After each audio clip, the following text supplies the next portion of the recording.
A few weeks ago, I posted a Fire Emblem 8 Eirika route tier list, and some of the comments correctly pointed out that it wouldn't be the most useful to people playing casually or new players, because I valued things like going fast, being able to warp skip maps, and things of that nature. So I decided I would make a video that would be a little more helpful to people playing Fire Emblem 8 for the first time, or people playing at a slower pace. So that's what this is. Instead of assuming that we're taking the game at a fast pace and worrying about availability, the assumptions of this character guide are that we're going at a leisurely pace but not grinding, so we're not waiting for reinforcements to spawn for more experience, and we're not using the tower, but we're not worried about finishing the maps as quickly as possible. Basically, these are the units that I would recommend to a new player to hopefully make their run a little bit easier.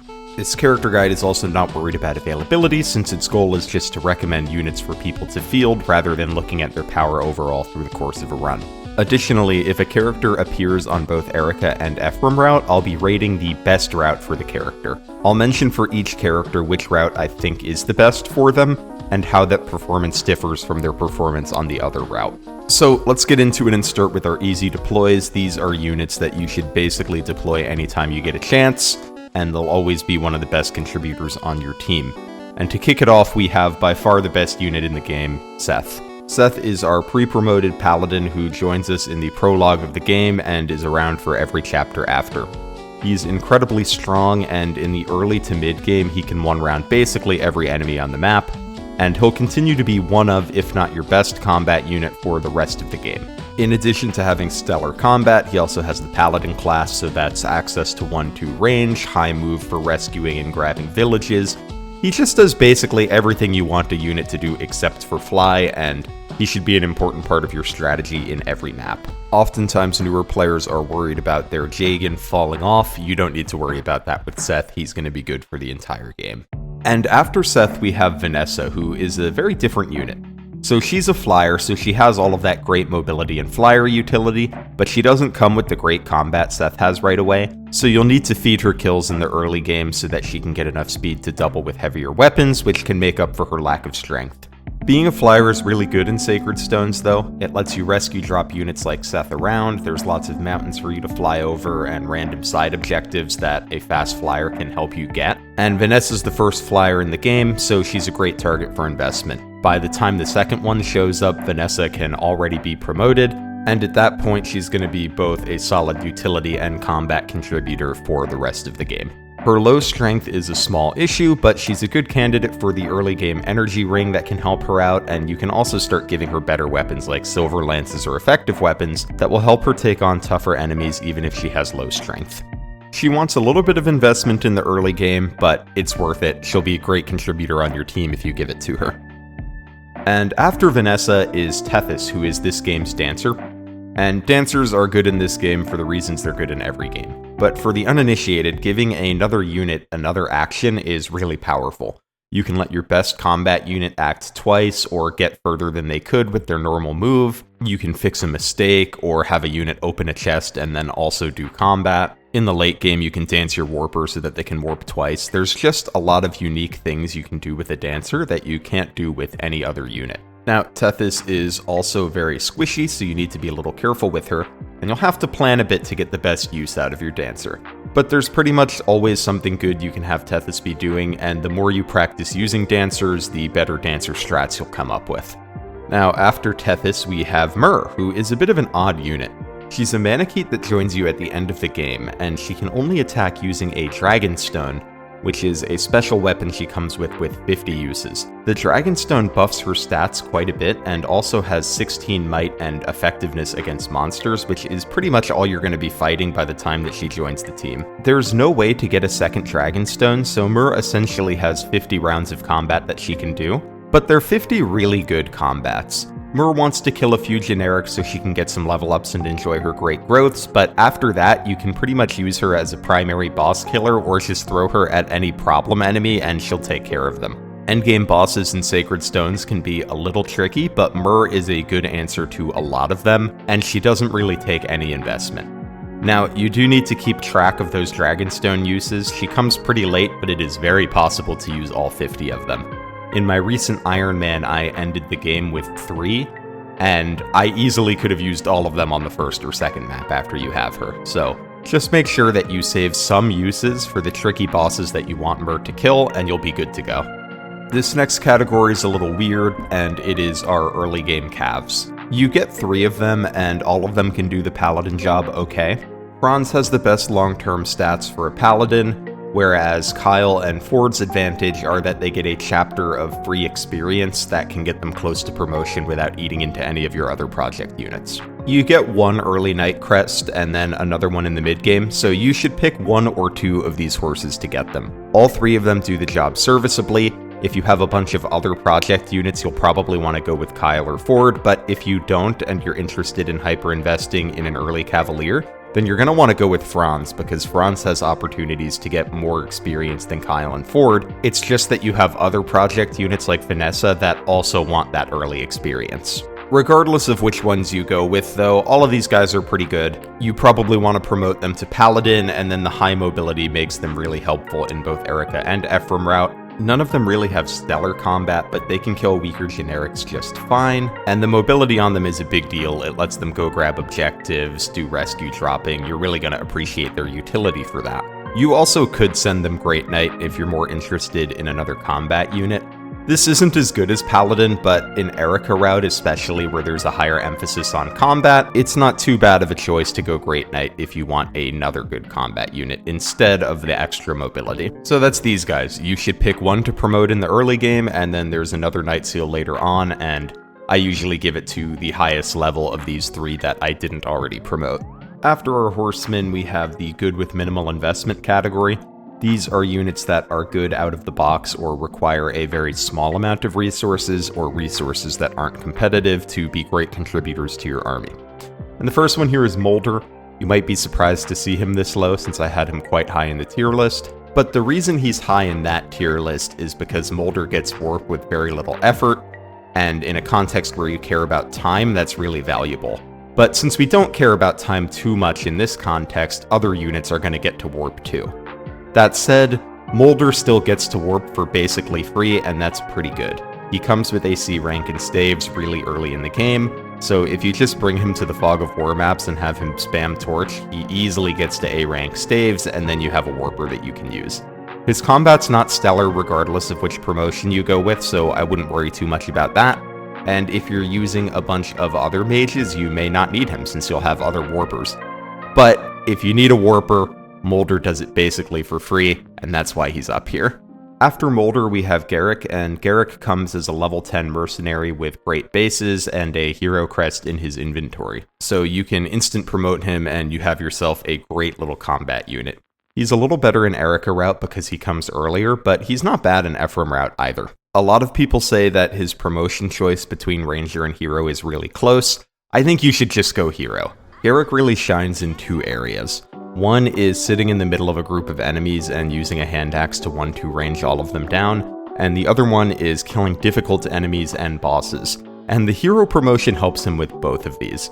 It gives him axes so he has 1-2 range, and it also gives him +2 speed, which is the stat that he really needs some increases in. He needs a couple points of speed to double things like K-Lac in Chapter 15, and Speed Wings can be pretty competitive. So you want every point of speed that you can get, and Hero gives you 1 more than Ranger. Common advice is also to instantly promote Gerik, but I actually think he can wait a chapter or 2 in Eirika route. The map after he joins is a big monster map, and I find that I usually send him to areas where he only needs 1 range, and he doesn't need the stat boosts from promotion to kill the enemies. So leaving him unpromoted in this map just gets him a little extra experience so he gets a few more levels to hopefully hit that speed growth. I would promote him the moment you decide that you want him to use a hand axe, but before then he can stay in Mercenary and just get a little bit of extra experience. Regardless of what you do though, Gerik's going to be great. He has good combat stats and great bulk, so you help him fix his speed and he's going to be a great contributor for you. Anytime you have a combat related problem, Gerik can be a good solution to it. Next up we have Duessel, who is very similar to Gerik in that he joins early on Ephraim route and is a great easy bake combat unit, whereas he joins a little later on Eirika route and it makes him a lot less good there. But in Ephraim route, his combat is stellar and similar to Gerik, he just wants a little bit of speed, so you can give him a speed wing or hope he hits his speed levels and he'll be a great contributor just like Gerik is. Duessel comes promoted already, and since he's a great knight, he also has a horse and 1-2 range, which is pretty nice for him. This guy's really easy to use, he comes with great stats, and you should just throw him at all of your combat problems, especially in Ephraim route. Lastly, for good with minimal investment is one of my favorite units, Saleh, and he joins much earlier in Eirika route, so he's better in that one. But he comes with great bases and surprisingly decent bulk. He can take a hit or two from a monster, which you might not expect. And he also comes with C-rank staves, which means it's really easy to get him up to A for warp and other useful staffs like rescue. Importantly, it's also pretty easy for him to hit the threshold for having maximum staff range, so if you want to do a really big warp, Saleh's the man for the job, and there are a few occasions where a big warp is nice. If you want to warp skip the final chapter, for example, you need a giant warp range, and Saleh is a great man for the job. He also has really solid combat, so you should absolutely use him for his good 1-2 range magic, and then just make sure you work on his staff rank a little bit, and you'll have a great warper at the end of the game. So those are the 4 units that are pretty much going to be good no matter what you do, as long as you use them a little bit, promote them in Gerik's case, spam torch a few times in Moulder's case. These guys are going to be good with very little effort. And that brings us to the next tier, which is good with investment. And these are units that need a little bit more experience or use some competitive resources to get on track. So we start this category with Artur, who joins in Chapter 4, and this is actually a pretty good map for him to join in because there are tons of weak monsters here that are perfect for a low-level unit to farm experience on. So Artur can get a kickstart on his way to promotion in this map. Artur's combat doesn't shine right away, it takes a minute for him to start doubling things regularly, and light magic is a little bit low might, so that's disappointing. But his promotion into Bishop is really good, especially in Eirika route. It gives him Slayer, which is great for the big monster route maps in Eirika mode. And it also gives him staves, so he can be well on his way to being another warper, or just providing general utility through heal staves or torching. This is a great unit to invest in if you want a little help with those monster route maps in Eirika mode, or if you just want another staffer that's going to have better magic than Moulder does. After Artur, we have Lute, who joins in the exact same chapter as Artur, but either midway or towards the end of the map. So she doesn't get to benefit from farming experience on this chapter as much as Artur does, and it's a little bit of a slower start for her. But she has a great magic stat and good speed, so if you invest in her a little bit, she'll be a pretty good magical combat unit for you. She will do better against most enemies than Artur. Artur is really only going to do better in those early monster maps where Slayer is a big deal. Later on, once you have things like Excalibur or just Lute's monstrous magic stat, she doesn't really have a problem one-rounding. Unlike Artur, Lute only gets D staves on promotion, which is kind of annoying, but if you're not worried about time, this isn't really a problem. You can just spam Torch on a Fog of War map, or have her spam Barrier on dudes, and if you're not worried about time, she's gonna get to warp no problem. It's only when you're worried about turn count that getting Lute warp becomes a little bit annoying. So it's a bit of an investment to get Lute going. She comes very low level, and she needs a minute for her growths to get her going.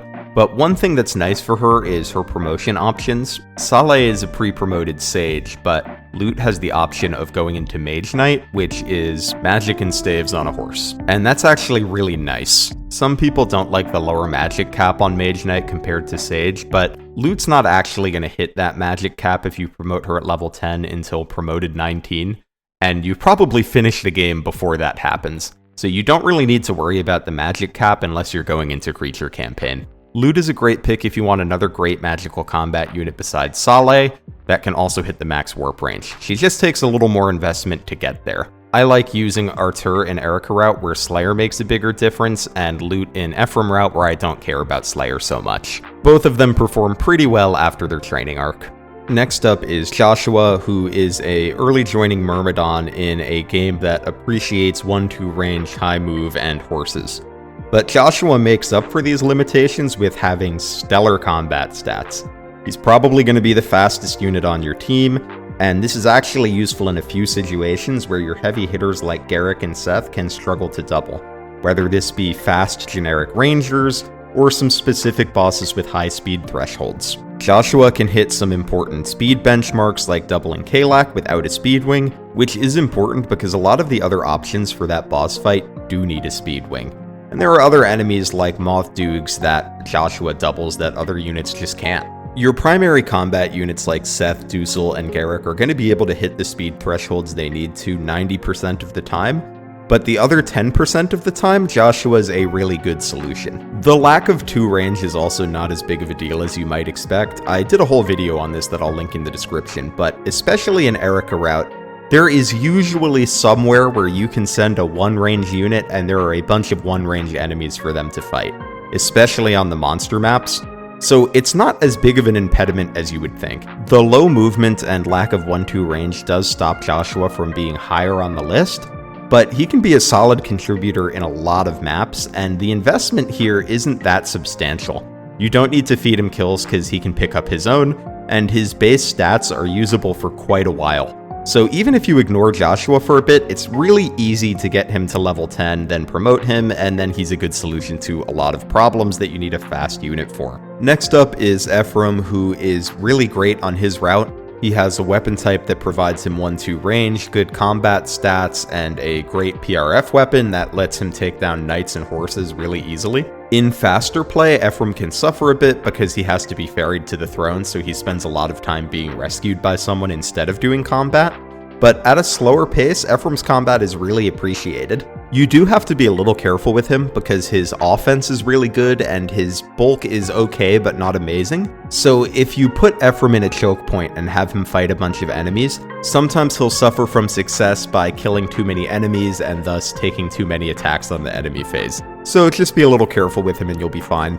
When he eventually promotes, he gets on a horse and gets some more move, and that's great for him. Plus he gets a legendary weapon that only he can use, which ensures that his combat remains great at the end of the game. If you're playing Ephraim route, there's no reason not to use this guy. He's going to be a good combat unit, and then you're going to love it when he gets on a horse. In Eirika route, he just comes a lot later. He doesn't join until chapter 15, and he doesn't get as many levels since you didn't play his route. So you can use him in Eirika route. He still gets his horse and his legendary weapon that lets him kill monsters, but a lot of units can do that, so he's very replaceable in Eirika mode. After Ephraim, we have Tana, who is the second flyer that you get, and I think she's a bit better in Eirika route. In both routes, she joins in Chapter 9 and a little under-leveled. Well, in Ephraim route, it's more like joining in Chapter 10, because she joins in Chapter 9, but she's locked in a room alone, so you don't really get to use her until Chapter 10. If they're the same level, Tana actually ends up with better stats than Vanessa, but there's really no reason they should be the same level. Vanessa can be promoted by the time Tana joins, and she's only level 4. Still, being the second flyer is fine in Sacred Stones. There's lots of maps where you want 2 flyers, and there's lots of things that you don't even care about stats for. Rescue drops, grabbing villages, these are all things that Tana can do, even if you decide not to take her on her training arc. I think her training arc is a lot more enticing in Eirika mode because you get more time to do it before any competition shows up. Cormag doesn't arrive until late chapter 13, so Tana has a while to get her levels here. She can be ready for promotion when Cormag arrives. In Ephraim route, Cormag comes the chapter after you get her, so it's a pretty tough sell to use the whip that he comes with on her instead of him. That being said, even in Ephraim route, sometimes you just want more flyers, and Tana can do that, but Eirika route is a little more friendly if you're wanting to train Tana. You won't be disappointed if you do though. Like I said earlier, her stats are actually a little better than Vanessa's if you train her. So eventually she can do the stuff Vanessa does, it just takes her a little while longer to get there, and she's not going to be a powerhouse in the early game because she comes at level 4 in chapter 9. So she does need a little bit of help before she gets going. After Tana is Cormag, and Cormag is quite a bit better on Ephraim route because he joins 3 chapters earlier, and Cormag is close to ready to go when you get him. He comes almost ready to promote with an Elysian Whip in his inventory, and it's a pretty good idea to use it on him. His main issue is speed, but a Wyvern Knight promotion as well as a Speed Wing pretty much fixes this for him, and then he's going to be really good for you for the rest of the game. In Eirika route, he struggles a bit more. He joins 3 chapters later, so Tana can actually make a case to use that whip instead of him if you trained her. And additionally, Vanessa has just gained more levels on him at this point, so he doesn't compare as favorably to her in Eirika route either. Still, even in Eirika route, if you do give him a speed wing, he's going to be a great flying combat unit for you. Even without the speed wing, he's still quite good. This guy is almost great with no investment. He's only down here because I think he really wants that speed wing, and his Elysian Whip is not entirely uncontested. If you give him those 2 resources though, he's going to be a great flying combat unit. He can even take down some tricky bosses like Vulnerar in Chapter 15, and he's a great candidate for that because it's a desert map, so being able to fly is really nice. And of course, it should go without saying at this point that he is a flyer, he gets all the flyer utility. So he's great for maps like the Gorgon Egg map or the desert where you need to fly over difficult terrain. After the good with investment tier, we have the okay category, and these are units that are okay. Maybe they have some valuable short-term contributions but don't take too much of a role going forward, or can be used long-term but aren't that impressive. And our first unit, Garcia, does both of those things. He's an early joining fighter, and his main job in the early game is to take hits and set up kills for your project units like Franz and Vanessa. He has pretty good bulk in the early game, so you can just stick him in a choke point with a hand axe, and he won't double most of the time, so he'll just take a hit, chip an enemy down, and then Franz or Vanessa can swoop in and take the kill. If you want to make this more consistent, you can also give him Ross's Hatchet, which has better accuracy, but you're probably going to want Ross to have that if you're using him, so it is a trade-off. If you use Garcia for this job, he's eventually just going to fall out of the roster because he's not really getting much experience if you're having him set up kills for others. If you want to use him longer term, you can. His stats aren't particularly impressive though. He really needs speed, so you probably want to send him hero, but the 2 speed from hero doesn't really fix the issue. Promoting to hero at level 10 leaves Garcia with 10 speed, which is sometimes not enough to double generics, so he's not going to be a stellar combat unit for you even if you promote him. But his bulk is solid and he has good strength. If he hits a couple early speed level ups, maybe you might consider promoting him and using him longer term, but I think most of the time there are better options out there for you to choose. His early game contributions are pretty nice though. Someone does need to set up those kills, and Garcia does a good job at it. Next up is Natasha, who is a cleric that joins after Moulder with worse stats and a worse staff rank, which is just unfortunate. She can still get to warp eventually and do the things that Moulder does, but I actually think the slower context here hurts her. In fast play, you might consider using Natasha as a warper because she still has plenty of time to grind her staff rank, so she can get warp easier than someone like Lute can. But if we're playing the game slow enough that units like Lute and Artur and Saleh have no problem getting warp, then you don't really need Natasha to be your warper. Moulder still sticks out a bit because getting warp for him is trivial, but it just takes a little bit longer on Natasha, and there's just no real reason to use her if you can get warp on other units instead. Still, she's an okay, because warp is good, and she can get to it, and she can do some healing in the early game. So it's not like she's bad if you do decide to use her, I just can't really think of why you would use Natasha over the other options, and that's why she's down here in okay. Next up is Inez, and Inez is a little tragic because he's just held back by being a sniper. His combat stats are good, he has good speed, solid strength, and you would use him if he was any other class. But Sniper is just a little rough on him. Sacred Stones is a game with really weak enemies, so often you want your units to be doing a lot of fighting on enemy phase. You'll spend a lot of turns doing things like putting Seth in the middle of a bunch of enemies and having him kill all of them, and Inez can't do that. Instead, Inez's role is just to kill one enemy on player phase, and he doesn't do that enough better than other units that he can go higher up on the list here. Where Inez does shine though is versus Gargoyles and Deathgoyles. Deathgoyles in particular can be pretty difficult to one-round, but Inez can do it basically for free, so it may be worth deploying him on maps where there's Gargoyles or Deathgoyles. If you really like snipers though, Inez is great. If you want to use a bow user, this is your guy. It's just that Sacred Stones is not a super kind game to a sniper that can basically just kill one unit per player phase. Also worth noting, Inez is a bit better in Eirika route because he joins 5 chapters earlier in it. After Inez, we have Dozla, who is a pre-promoted berserker that joins us in the mid-game on both routes, and he's okay. He has pretty bad speed, but pretty good strength, so sometimes he can one-shot a really wimpy enemy, but usually he struggles to double and doesn't quite one-shot things, which is a frustrating combination. Being a berserker, he does have water and mountain walking, which is a niche for him sometimes, but it's not that important.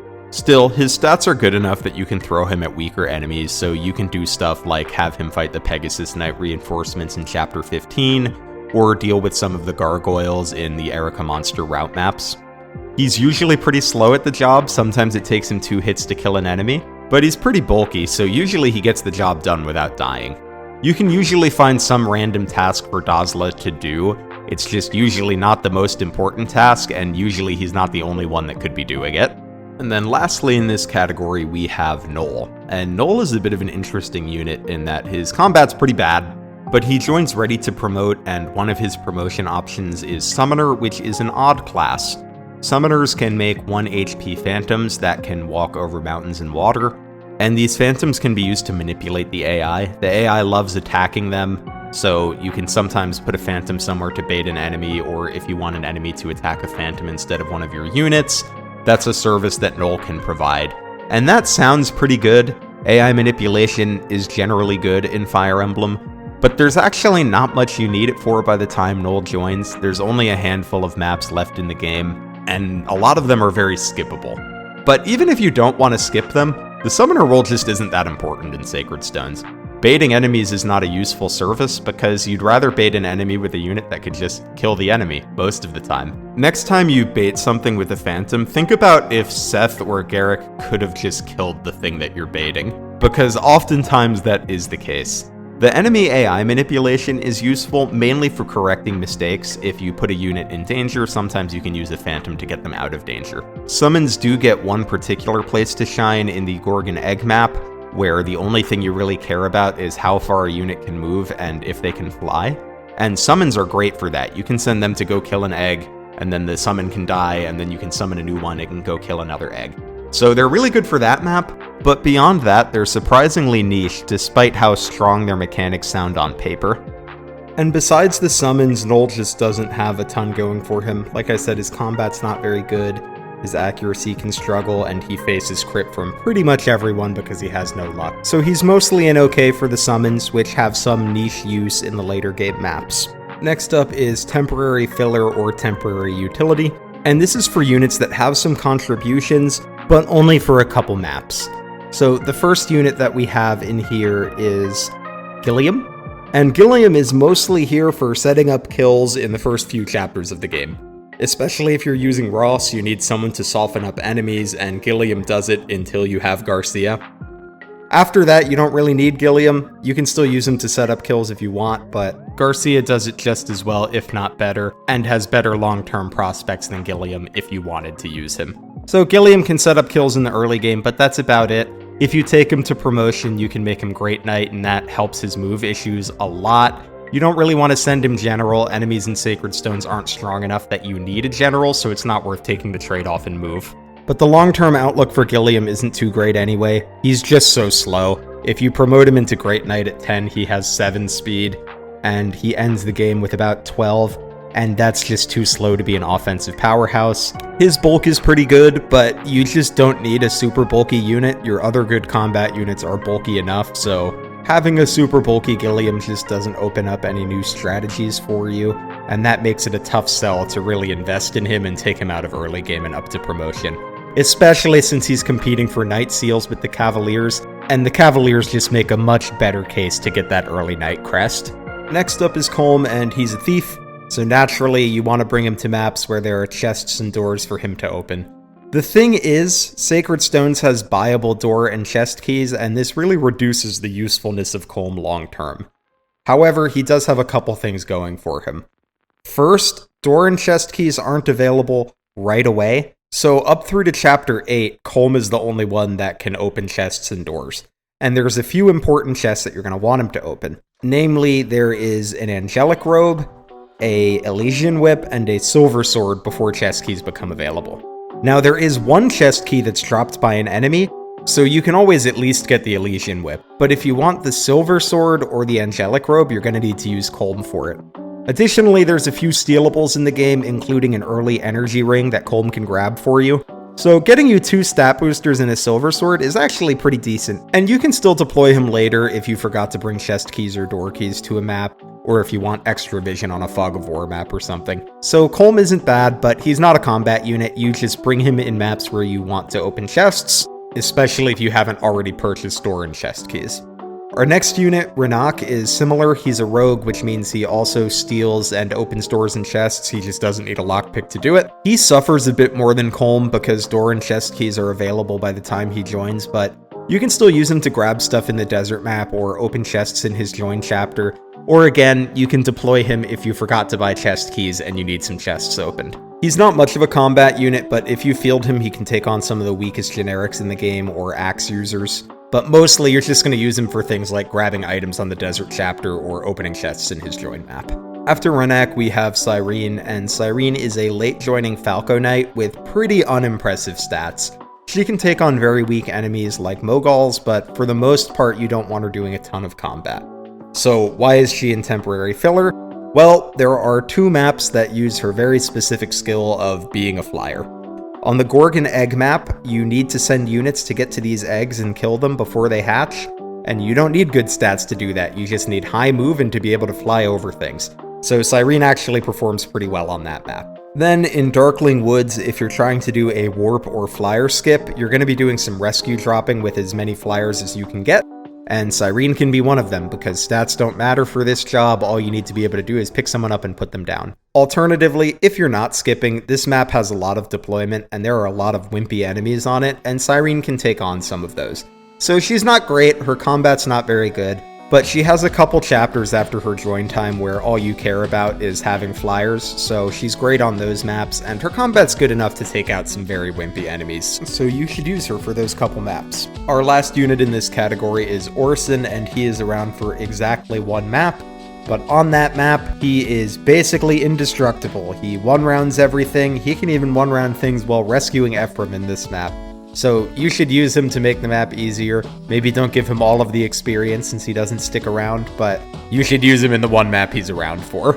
Next we have the high effort, low reward tier, and this is units that take a bit of effort to train, and the payoff's just not that good. So we're gonna start with Eirika. Eirika's really frail and she's not very strong, so she often has trouble one-rounding.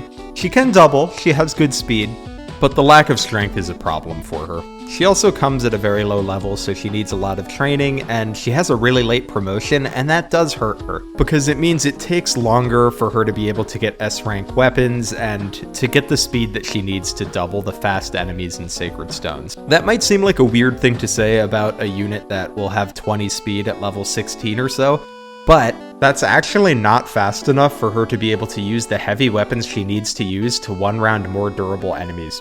For example, when we were talking about Joshua earlier, I mentioned that he could kill Kalak using Aldholma, and he could also do it with a Silver Blade. Eirika can't, for 2 reasons. She can't use Aldholma, because she's unpromoted in this chapter, so she can't have S-rank swords, and she can't use the Silver Blade to do it because she loses 8 speed to its weight. The lack of early promotion for her prevents her from using the heavy weapons that she needs to kill these fast enemies. So being a sword-locked, foot-locked unit that can't one-round everything is a tough sell, and you're probably going to want to look elsewhere for your combat units. The payoff that you do get for using Eirika is that she gets decent combat in the early game with the rapier, and she's a game over condition, so it's nice if she doesn't die to 1 hit. And also, eventually she promotes and gets a horse and a legendary weapon, and at this point she can start one-rounding pretty regularly. But so can everyone else in your army, so it's just not that big of an achievement at this point in the game. Next up we have La Rochelle, who is a troubadour, and is surprisingly low because usually staves on a horse is pretty good, but she comes at a pretty low level midway through the game with a staff rank of D. Your other staff users are going to be way ahead of her by now and well on their way to warp, and if you really want a magic mounted combat unit, you're probably better off using Lute, who could already be promoted and working on her staff rank by now. La Rochelle just joins really late, and she doesn't really do anything special if you do train her, but the reason she's here instead of in the lower category is because she can still do things with staves, she can cast heal, she can torch, eventually she can get to warp, and these are good things for a unit to do, it just takes a while for La Rochelle to do some of the better ones. Last up in this category we have Ross, who often has a reputation for being the good trainee in Sacred Stones, and I think that's because he's so much easier to train than the other 2. He comes pretty early in the game. You don't even really have to slow down to get him to his first promotion, and then he's just like any other unit. The problem with Ross is the payoff for training him is less than you would expect for a trainee. If we send Ross into Pirate and then promote him at 10, he looks pretty comparable to Dozla, actually a little worse. He has a lead in strength, but a pretty big deficit in bulk, and they have the same speed. And these gaps pretty much look the same throughout the rest of the game. Dozla actually picks up a point of speed on Ross. This isn't to say that Ross is bad. Dozla's okay, but for a unit we have to train from a trainee class and who we have to feed kills to, you'd really like him to be one of your best combat units at the end of all of the investment, and he's just not. He does have a few things going for him though. One is that he is the earliest access you can get to water and mountain walking, which is nice on a couple chapters. In Chapter 7, you can use it to drop someone over the river, which can get you through that chapter pretty quick. In Distant Blade, he can distract the pirates. This isn't really an important job because you can just have a flyer do it, but it is an extra thing that Ross can do. So water walking and mountain walking is a decent reason to train him if you're trying to beat the game fast, but honestly, if you're not worried about speed, I don't even think this is that much of a boon because it doesn't really make the maps easier, it just makes them a little faster. Still, if you want early pirate access, Ross is the character that can get it for you. And he can also build his weapon rank up pretty quickly, so if you want a Garm user, it can be Ross, he appreciates the extra speed. But you just really wish you got a slightly better unit for all of the investment that you have to put into Ross compared to what you actually get. Lastly, we have really high effort or really low reward, and this is units that just take a ton of work to get going, or who just don't really pay off if you do put effort into them. And the first unit in this category is Neimi. Neimi has all of the problems Innes has of being bow-locked, except she doesn't have his good stats. So it's kind of hard to justify training her when you get a better bow unit later and you don't even really want a bow unit in Sacred Stones. The one thing Neimi does have going for her is, unlike Innes, she can choose to go Ranger instead of Sniper, and this gives her sword access. But this isn't as nice as you would think because Neimi's strength is really low, so she gets sword access, but she still has trouble killing things and her defense is like 7, so you don't really want her taking a bunch of counterattacks. It's just not a good situation for her regardless of which promotion you go through. It's Sacred Stones and enemy quality is pretty low, so if you want to use Neimi you can, but she doesn't really stand out in any way and she can actually be a little difficult to train because of being stuck in an archer class. Next up is Marisa, and I really don't know what they wanted us to do with Marisa. Marisa is like if Joshua joined several chapters later with worse base stats. And like I mentioned with Eirika, you don't really need multiple one-range combat units, so her bad join situation makes it difficult to justify training her, and she's pretty underleveled too. One thing I will say in her defense, it's not that hard to train her if you want to.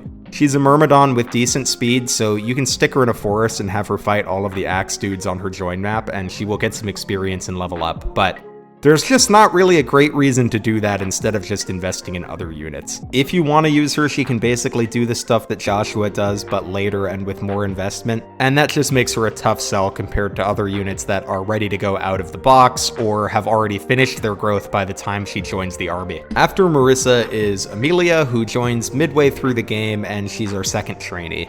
The problem with Amelia is she's the one that's most difficult to train of the three. While Ross has his hatchet for accurate 1-2 range and Ewan has fire magic for accurate 1-2 range, Amelia is stuck on a javelin, which she is not accurate with.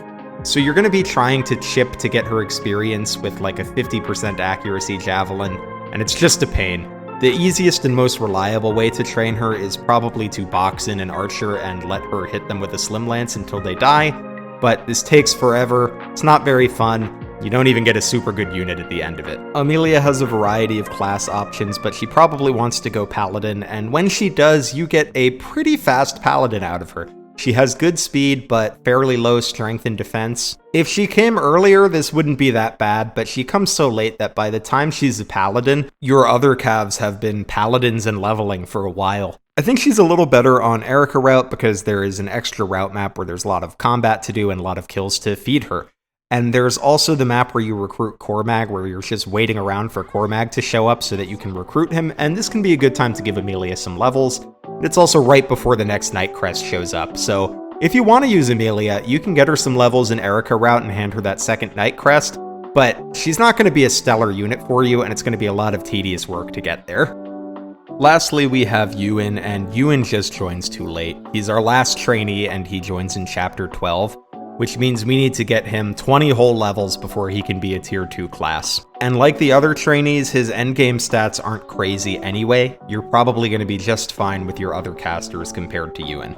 Some people like to make Ewan a summoner for this reason, because it's a class he has somewhat unique access to, and if you really grind him, he can even get there a chapter or two before Knoll. You'd really have to grind him though. Being more realistic with how long it takes to train him though, he's probably going to promote to summoner around the time you get Knoll, and then he's going to do the exact same stuff Knoll does because your stats as a summoner don't really matter, your job is just to summon phantoms. With that in mind, if you wanted to use a summoner, it's a lot easier to just use Knoll. You can use Ewan if you want 2 summoners, but I don't value what summoner brings to the table that highly, so I really just want 1, but if you have 2, it's kinda nice for the Gorgon Egg map at least. Ewan really just suffers from his join time. If he joined as early as Ross did, he would probably be as good or better than Ross, but because he joins so late, by the time he promotes, your other units are probably pretty far ahead of him. And there you go, that's my character guide for Fire Emblem Sacred Stones. You may have noticed I didn't script this video. Most of my content is completely scripted, but this one I went a little more loosey-goosey with, just to experiment. Let me know in the comments if you prefer that or if you prefer the more scripted content, and also if you have any disagreements with where I placed units on the list. Or if you just want to chat about Fire Emblem, consider hopping in the Discord. It's linked in the video description, and we talk about Fire Emblem and do drafts there all the time, so we'd love to have you if that sounds interesting. Lastly, if you liked the video, consider hitting the like and subscribe button so that you never miss an upload, and have yourself an awesome week.